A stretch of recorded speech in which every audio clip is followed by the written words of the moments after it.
جب میں UAE وغیرہ میں تھا، باقی دنیا کے دوسرے ممالک میں تھا، تو اس وقت انٹرنیٹ اتنا مہنگا ہوتا تھا کہ ٹیلی فون کا استعمال ایک بوجھ سمجھتے تھے ہم۔ انٹرنیٹ کا استعمال کرنا تو بڑا مشکل ہو جاتا تھا، کیونکہ ہماری جیبوں پہ اس کا براہ راست اثر پڑتا تھا۔ لیکن اب 440 450 میں آپ 3 مہینے جہاں جانا چاہے، جس طریقے سے جس قدر استعمال کرنا چاہے تو وہ کر سکتے ہیں۔ اور مائیں بھی بے پرواہ اپنی بیٹیوں کے بارے میں ہیں، کیونکہ ان کو یہ احساس نہیں ہے کہ اخلاق کیا ہے، اقدار کیا ہے، تہذیب کیا ہے۔ اور میں یہ سمجھتا ہوں کہ بدقسمتی سے اگر یہ سمجھا جائے کہ ہمارے بچے جو ہمارے معمار ہے اور ریپلیسمنٹ ہوگا یہ ہمارا، جب ہم اس دنیا سے چلے جائیں گے تو ہمارے وارث جو ہیں، ورثہ جو ہیں، ہمارے جانشین جو ہیں ہمارے بچے ہیں، اگر ہم اچھے اقدار دے کے ان کو چھوڑیں گے تو وہ بھی اپنے بہتر اقدار سے اپنے بچوں کو نوازیں گے۔ اگر ہم نے ان میں اس بارے میں کوتاہی برت لی تو یقینی طور پہ وہ بھی بے پرواہ اپنے بچوں کے معاملے میں ہو جائیں گے، اور یہ جنریشن کے لیے ایک تاریخ شروعات ہوگی۔ اور میں سمجھتا ہوں کہ اگر ہم نے اس بے پرواہی کا اس وقت جائزہ نہ لے لیا تو اس کا براہ راست اثر آنے والی نسلوں پہ پڑے گا، اور تباہی اور بربادی کے دہانے پہ ہم پہنچ چکے ہیں، لیکن مزید اس میں اضافہ ہوتا رہے گا۔ کچھ دن ہم نے پہلے ہی دیکھا ہے ایک شرمناک واقعہ پہلگام کے اندر ہوا ہے، اپنے شوہر نے بیوی کو مار کے پھر جلا دیا۔ کیا یہ اخلاقی گراوٹ اس لیے ہے کہ ہم قرآن سے دور ہو رہے ہیں؟ دیکھیے، اصل بات یہ ہے کہ ہم سب سے پہلے نکاح کا مفہوم ہی نہیں سمجھ پائے ہیں۔ ہم نے طلاق اور نکاح کو بالکل ایک رسمی سمجھا ہے کہ یعنی اس پہ ہم کبھی سنجیدگی کے ساتھ سوچتے نہیں ہیں۔ جب ہم شادی کرتے ہیں تو یہ سمجھتے نہیں ہیں کہ ہمارے حقوق ہمارے اوپر کیا ہے، مرد کے حقوق عورت پہ، عورت کے حقوق مرد پہ، ذمہ داریوں کے اعتبار سے کیا ہے، اس کی طرح ہم نے کبھی توجہ نہیں دے دی۔ اب اگر رسول اللہ صلی اللہ علیہ وسلم کی زندگی کو آپ دیکھیں گے کہ کس طریقے سے وہ اپنی ازواج کے معاملے میں حساس تھے، کس طریقے سے ان کا خیال رکھتے تھے، اگر یہ سب صورتحال ہم نے اس چیز کا جائزہ لے لیا، اس پہ غور کیا، تو یقینی طور پہ ہماری زندگی جو ہے، میریڈ لائف جو ہے، وہ اس میں خوشیاں ہی ہوگی، اور کبھی اس میں تکالیف کا ہمیں سامنا نہیں آئے گا۔ قرآن کریم میں بنیادی طور پہ واضح کیا گیا ہے کہ الرجال قوامون علی النساء۔ اب اس کا مطلب اور مفہوم سمجھنے کی ضرورت ہے۔ یہ مرد کو ڈنڈا لے کے عورت کے پیچھے بھاگنے کی ضرورت نہیں ہے، بلکہ قوامون سے مقصد یہ ہے کہ وہ اس کا پروٹیکٹر ہے، اس کو اس کی حفاظت کرنی ہے، ترک پرورشی نہیں کرنی ہے، اس کے حقوق کی پاسداری کرنی ہے، اس کا لحاظ رکھنا ہے، اس کو کپڑا دینا ہے، تن کا کپڑا دینا ہے، چادر دینی ہے، اس کو عزت اور آبرو کی حفاظت کرنی ہے۔ یہ سب چیزیں بنیادی طور پہ مرد کی ذمہ داری ہے، اور عورت کی ذمہ داریوں میں سے یہ مرد میں بھی یہ ذمہ داری عائد ہے۔ وفاشاری بہت ضروری ہے، اہم ہے، لیکن بدقسمتی سے ہم نے دیکھا کہ اس وقت اس کے بہت سارے محرکات ہیں۔ میں یہ نہیں کہتا ہوں کہ ہمارے مرد جو ہے ہر ایک غافل ہے، لیکن سوشل جب ہم دیکھ رہے ہیں کہ ڈومیسٹک وائلنس کا کئی سالوں سے یہ ایک سلسلہ چلا آ رہا ہے، بلکہ بہت سالوں سے یہ سلسلہ 2015 سے میں دیکھ رہا ہوں، جب سے میں بحث مفتی اعظم فائز ہوا تو میں نے دیکھا کہ یہ کیسز میرے پاس اکثر آتے جاتے رہے ہیں۔ بلکہ ڈومیسٹک وائلنس اور شراب منشیات کے کچھ کیسز اس وقت 140 کے قریب ایک ہی سال میں نے حل کر دیے، جن کا جن کا تذکرہ آؤٹ لک پہ بھی آ گیا، جو انڈین میڈیا کا ایک بہت ہی بڑا نامی جرنل ہے۔ تو اس پہ اس کی تفصیل آ گئی، اس کے بعد این ڈی ٹی وی پہ بھی اس کی تفصیل آ گئی تھی۔ اصل بات یہ ہے کہ دو چیزیں ہیں اس کے لیے، ایک میں یہ سمجھتا ہوں کہ اس کی طرف توجہ دینے کی ضرورت ہے۔ ہمارے ہاں نوجوان جو ہے وہ بے روزگار ہے اور تعلیم یافتہ ہے، اور تعلیم یافتہ اس حد تک ہے کہ کئیوں نے پی ایچ ڈی بھی کیا ہے، کہیں پوسٹ گریجویٹ ہیں، کبھی نے گریجویشن کی ہے، لیکن ان کے پاس نوکریاں نہیں ہیں۔ جب وہ گھر آتے ہیں، گھر آنے کے بعد گھر والوں کا رویہ ان کے ساتھ اچھا نہیں رہتا ہے، بیوی کا بھی رویہ شوہر کے ساتھ ٹھیک نہیں رہتا ہے، اور نتیجہ یہ نکلتا ہے کیونکہ وہ محتاج ہوتی ہیں پائی پائی کے لیے، اور یہ شخص جو ہے خود ڈپریشن کا شکار ہوتا ہے، یہ منشیات کا بھی استعمال کرنے لگتا ہے، ڈرگس کا استعمال کرنے، اصل میں یہ سمجھتا ہے کہ ڈرگس کی وجہ سے یہ اپنی ذمہ داریوں سے مبارہ، یعنی کوئی ذمہ داریوں کی اس سے کا حساب اس سے نہیں لیا جائے گا، یہ اس سے بری ہوگا، بری الذمہ اپنے آپ کو سمجھتا ہے۔ نتیجہ یہ نکلتا ہے کہ یا تو عورت جو ہے وہ ایکسٹرا میریٹل ریلیشن شپ میں پھنس جاتی ہے کیونکہ وہ محتاج ہوتی ہے، اس کے پاس پیسہ نہیں ہوتا ہے، بچوں کے لیے اس کے پاس ان کے کھانے پینے کے اشیاء مہیا کرنے میں وہ ناکام ہوتی ہے۔ تو اس طریقے سے ایک یہ صورتحال، یا وہ آدمی جو ہے جو ڈپریشن کا شکار ہوتا ہے، وہ ڈومیسٹک وائلنس پہ آتا ہے، بیوی کی مار پیٹ کرتا ہے، بھائیوں کے ساتھ لڑتا ہے، ماں باپ کے ساتھ لڑتا ہے، اور ماں باپ بھی اس کے ساتھ لڑتے ہیں، اور گھر کا ماحول بگڑ جاتا ہے، تو اس طریقے کی صورتحال سامنے آ جاتی ہے۔ لہذا میں سمجھتا ہوں کہ جب تک کہ حکومت بھی اس بارے میں عملی طور پہ کوئی اقدام نہ لے، کیونکہ ہم نے یہ دیکھا کہ 5 اگست کے بعد گورنمنٹ کے جتنے بھی دعوے تھے گورنمنٹ آف انڈیا کے کہ ہم نے یہاں بدلاؤ لایا، ہاں ایک چیز کا بدلاؤ ضرور آ گیا، شراب کی دکانیں کھلنے لگی۔ اب ہمارے ہاں یہ ہے کہ مسجدوں کے سامنے جو ہے جو باہر کے سیاح آتے ہیں وہ شراب پی کے ڈانس کرتے ہیں، یہ بھی ہم نے انٹرنیٹ پہ ہی دیکھا، میں نے خود تو مشاہدہ نہیں کیا لیکن انٹرنیٹ کی وساطت سے یہ دیکھا۔ یہ سب چیزیں ہیں جن کی طرف توجہ دینے کی ضرورت ہے۔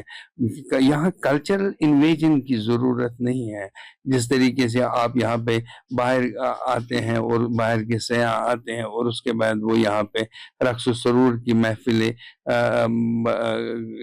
سجاتے ہیں اور ہماری بہو بیٹیاں بھی اس میں شامل ہو جاتی ہیں۔ یہ سب ہمارا کلچر، ہمارا اقدار یہ نہیں رہا ہے۔ یہ اس کشمیر کا نام پرواری پہلے تھا، جیسا کہ آپ نے کہا، یہ شیخ نور الدین نورانی کی جگہ ہے، یہ حضرت امیر کبیر میر سید یہاں علی حمدانی یہاں تشریف لائے ہیں، یہاں مسکن رہا ہے حضرت شیخ حمزہ مخدومی محبوبی رحمۃ اللہ علیہ کا، یہاں مسکن رہا ہے دوسرے اولیاء کاملین کا جنہوں نے کردار اور تعلیم دین سے یہاں کے لوگوں کے دل جیتے ہیں، ان کی حوصلہ افزائی کی ہے، ان کو اسلام سے آشکارا کیا ہے، اسلام کے قریب۔ اسلام اصل میں مذہب ہے اقدار کا، اس تہذیب کا، اخلاق کا۔ یہ کسی بھی صورت میں کسی دوسرے مذہب کے بارے میں غلط قسم کی باتیں پھیلانے کی اجازت نہیں دیتا ہے، بلکہ یہ بھائی چارے کا بھی درس اس میں ہے اور اقدار کا بھی درس ہے۔ اگر آپ کسی آدمی کو، اب یہ دیکھ لیجئے کہ یہاں پہ سنمرگ کے قریب وہاں پہ ابھی حال ہی میں کچھ سیاح پھنسے ہوئے تھے، اور ہم نے یہ ان کو دل کھول کے ہم نے ان کو جگہ دے دی مسجد میں جانے کی، مسجد میں ان کو بٹھایا، حالانکہ ہم نے یہ کبھی نہیں سمجھا یہ لوگ مسلمان نہیں ہیں لہٰذا ان کو مسجد کے اندر داخل ہونے کی اجازت، بلکہ ہم نے دل کھول کے ان کو یہی اقدار ہے، یہی اخلاق ہے۔ اسی چیز کی رسول اللہ صلی اللہ علیہ وسلم کی اگر آپ زندگی کو دیکھیں گے، آپ ان کی فاتح مکہ جب وہ آئے تو انہوں نے اس وقت عام معافی کا اعلان کر دیا، حالانکہ وہ اگر چاہتے تو ان کا کلا کما کرتے۔ یہ اخلاق ہے۔ لہذا اصل بات یہ ہے کہ کلچرل انویژن کی جگہ بجائے یہاں نوکریوں پہ دھیان دیا جائے،